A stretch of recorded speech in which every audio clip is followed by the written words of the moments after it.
Uganda presidential candidate Robert Kyagulanyi alias Bobi Wine has been forced to cut short his interview with 𝙏𝙝𝙖𝙑, a media station based in Kenya, as fresh details emerge. According to a report by a 𝙏𝙝𝙖𝙑 media presenter 𝙏𝙝𝙗𝙧, and who was interviewing Bobi Wine, has informed via his social media that his morning interview with the Ugandan presidential candidate has been cut short after the military has raided his home based at Kampala, Uganda. 𝙏𝙝𝙖𝙑 reporter 𝙏𝙗𝙗𝙧 through his Twitter captioned, and I quote, "Our interview with Ugandan presidential candidate Bobi Wine at @96 Kenya." With #𝙏𝙗𝙗 was cut short as security forces raid his home. Click on the link below and listen until he disconnected the phone. #Uganda decides. The heinous act has transpired as it remains 2 days to Uganda's D-Day, when they are expected to vote for their leader. Bobi Wine has been criticizing the use of the military to intimidate other citizens by powerful political figures. Ugandan presidential candidate Bobi Wine had on Monday penned in his social media alleging that the international media stations have been blocked to access Uganda ahead of the election, hence bringing about suspicion. Bobi Wine tweeted, "Lost count of how many international journalists have told us they've been denied visas of accreditation to come to Uganda and cover the election. This is in addition to the government deliberately refusing to invite observers perceived to be very objective. #We are removing a dictator." Robert Kyagulanyi Ssentamu. He is also a member of parliament from a place called Kyadondo County East constituency in Wakiso district.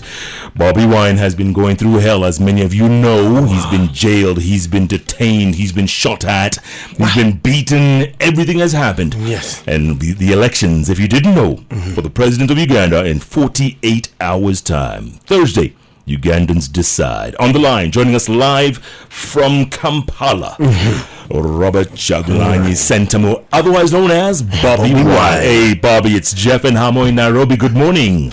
Good morning, Jeff. How are you doing? I'm pretty good, man. How you doing? Well, I am still alive. That is a major statement, Bobby. I mean, the pictures that we see coming out of there, it's like, you you have to ask yourself, is it worth it what you go through, Bobby? Well, I think it's worth it, Jeff. You cannot live a full life under slavery, especially in your own country, in the land of your forefathers. We live like 21st century slaves. We are not allowed to speak up for ourselves. We are not allowed to express ourselves. For 35 years, we've been ruled on gunpoint, and we are saying enough is enough. General Museveni has unleashed untold violence and brutality on the unarmed, innocent citizens of Uganda. Many have been murdered. There was a massacre in November where more than 100 innocent young men and women were shot dead by police and the military. More than 500 of my campaign team are in prison, and as we speak right now, many are being picked by plainclothes security operatives from their homes. Many are being found dead, while others have disappeared, never to be seen again. That is the situation that is happening in Uganda. I have been campaigning with a bulletproof jacket and a ballistic helmet because I've survived 3 assassination attempts on my life. And recently, the Electoral Commission, without citing any law, came out and blocked me from any further campaigns. Instead, I had to sign a memorandum of understanding with them before I could continue enjoying my democratic rights.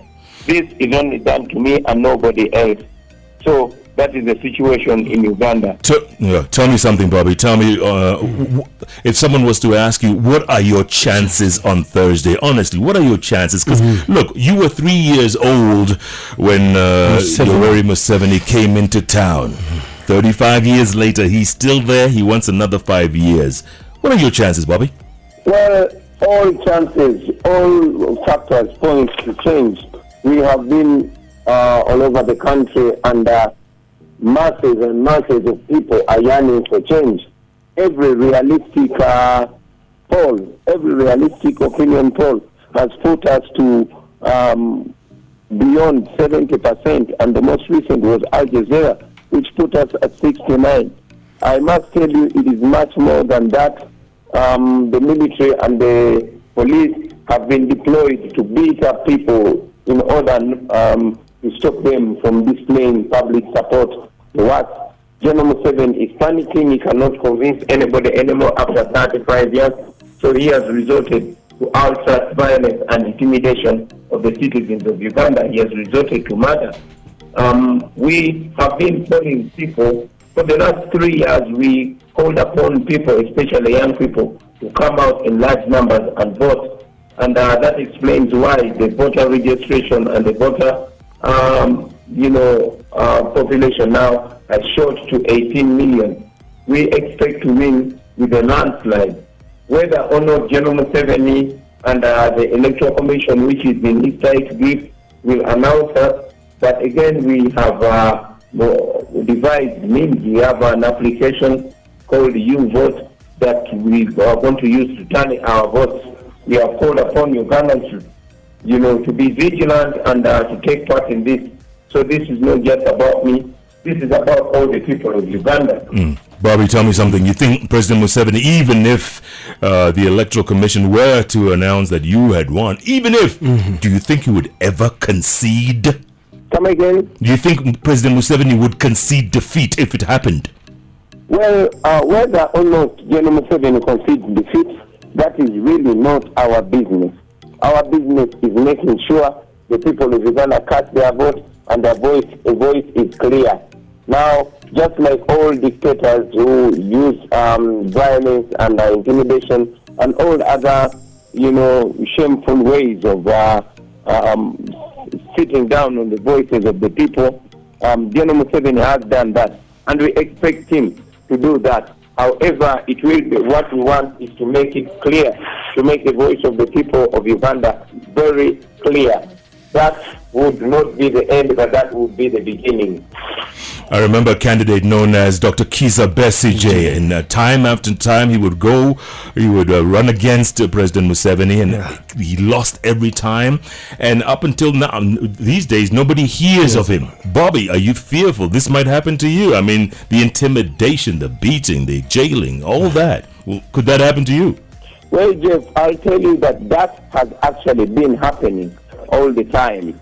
As we speak right now, 100% of my campaign team were arrested. We were all rounded up, 126 of us at the islands of Kalangala. The rest are all in prison, and it's just me that was airlifted by the military and detained at my house. Even when we got a second campaign team, it was also arrested in Bali and detained. So I'm sorry, even right now as we speak, they are being raided by the military. I have to end the interview because I can see soldiers beating my security guard. I have to go down and give it attention. Oh, sorry about that. You do what you need to do, Bobby, and stay safe, okay? Yeah, sure. I'll talk to you, Jeff. Okay, brother. All the best. All the best. God. Good Lord.